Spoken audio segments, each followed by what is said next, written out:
Welcome back to the Global Local Top Tips, and today, pumpkin pizza. And not any old pumpkin pizza, something a little bit more special.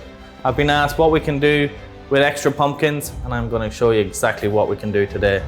Let's get stuck in.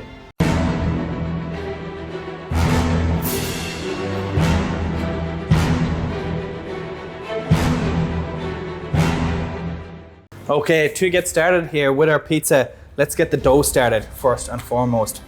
So I've got our strong flour here. Got some dried yeast. And just give it a little stir around.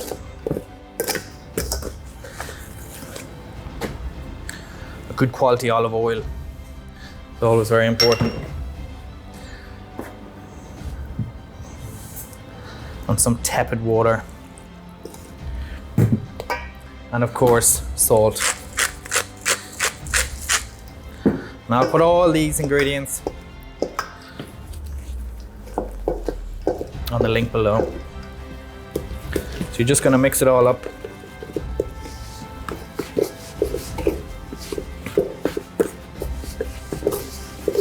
To getting all them dry bits in, clearing off your spoon.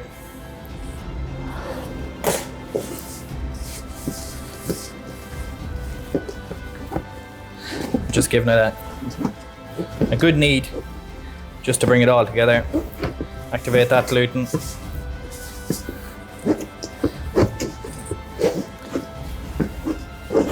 And it's a good sign to go by when you have a nice clean bowl. You know it's not too wet, it's not too dry.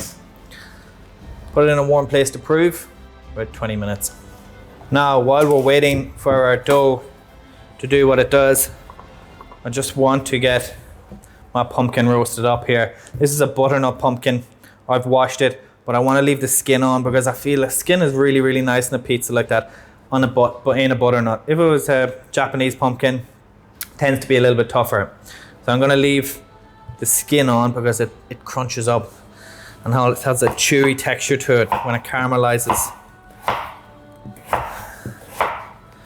I've de-seeded it, and I love using this pumpkin because it's a little bit sweeter and it holds its shape so well when it's roasted. Perfect. A little bit of salt,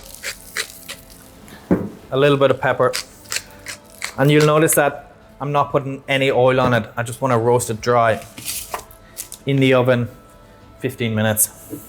So let's get started here with our onion jam. And the really good thing about this onion jam is put it in the fridge, it'll last for ages. So I've got a brown onion here. You could use red if you wished. I'm thinly slicing the onion so it doesn't take very long to cook.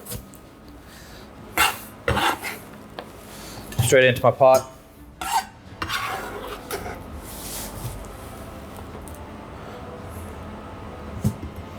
And to that, I've got 1 teaspoon of brown sugar. I've got 2 tablespoons of white vinegar. And I've got 100 mils of cold water. On a light simmer for about 15-20 minutes, just till all that liquid is soaked up. So our dough is ready. I'm just giving it a quick knead.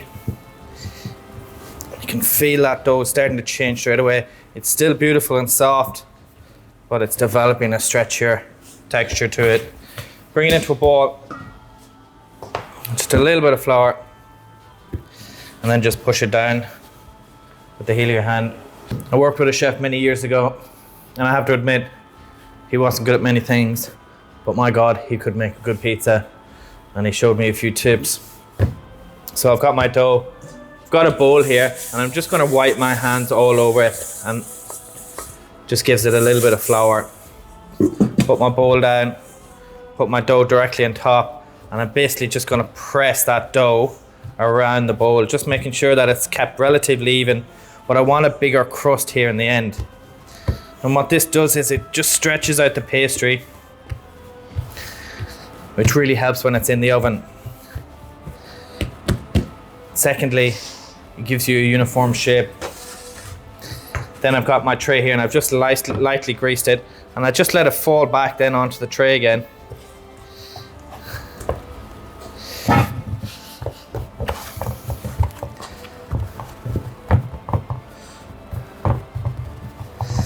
Push it out. There you got your base for your pizza. So my base is here. It's looking really good. And what I'm going to put on here is I'm going to put a base of hummus. And I'm just going to bring it just out to the edge of the crust. And the trick with any good pizza is don't put too much on there. You don't want to go crazy with this or with any pizza topping because it gets very soggy.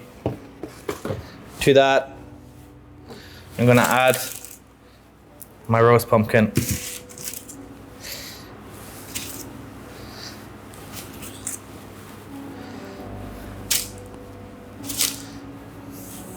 And then I've got some pine nuts. And I haven't roasted them. I've just left them as is because we're going to roast them in the oven. In the oven, full whack, 250 degrees, 6 to 8 minutes. Our pizza's out of the oven. And let's finish it up. I've got my caramelized onions here. Just gonna put a little bit on top there. Got a little bit of Roquette. But I just wanna add a little bit of freshness to it. I've got a log of goat cheese here. And I'm just gonna break that up over it. And I didn't want to put this on before the oven because it just would have liquefied. And it's so much nicer like this. Back to my Roquette again. I just want to get a nice bunch of it right in the center there. Pepper. Salt.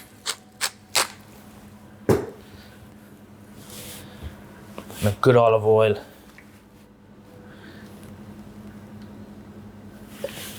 Right around the edges. And there you have it. A beautiful way to use up pumpkin and a great way to make a pizza.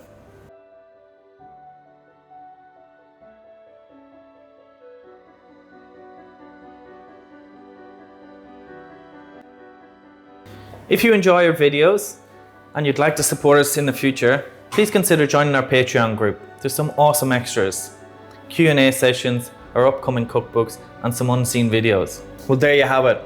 I hope you enjoyed the video. Please comment down below any videos you'd like to see in the future. Hit that like button, the subscribe button, and the bell icon. We'll see you soon.